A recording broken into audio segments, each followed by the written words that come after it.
তুমি কি কখনো এমন কাউকে পেয়েছো যার সাথে কথা বললেই মনটা হালকা হয়ে যায়, যার সাথে নির্বাক থেকেও অনেক কিছু বলা হয়ে যায়?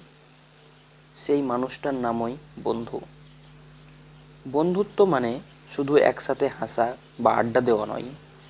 বন্ধুত্ব মানে একে অপরের পাশে থাকা, সুখে দুঃখে, সফলতায় আর ব্যর্থতায়।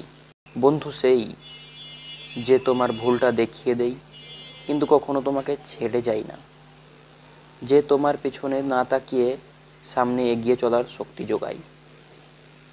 জীবনের প্রতিটি ধাপে আমাদের কারো না কারো দরকার হয়, যে শুনবে, বুঝবে আর শুধু বলবে আমি আছি। বন্ধুরাই সেই অমূল্য মানুষগুলো যাদের সঙ্গে শেয়ার করা যায় জীবনের সবচেয়ে সত্যি অনুভূতিগুলো। তারা তোমার আয়নার মতো, যেমন তুমি তেমনি দেখবে, তেমনি গ্রহণ করবে। সত্যিকারের বন্ধুত্ব পরীক্ষা হয় সময়ের সঙ্গে। কষ্টের সময়ে কে পাশে থাকে সেটা বোঝাই কে আসল বন্ধু। তারা তোমার সাথে প্রতিযোগিতা করে না, বরং তোমার সফলতায় খুশি হয়। তাদের জন্য আলাদা কিছু করার দরকার হয় না।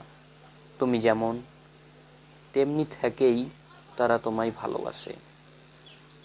তোমার জীবনে যদি এমন কেউ থাকে যে নিঃস্বার্থভাবে তোমার পাশে দাঁড়ায়, তাকে ধরে রাখো। কারণ জীবনের সবচেয়ে দামি সম্পর্কগুলোর একটা হলো বন্ধুত্ব। বন্ধুকে শুধু সময় দাও, ভালোবাসা দাও, কারণ এই সম্পর্ক গড়ে ওঠে মনের টানে, না কোনো স্বার্থে।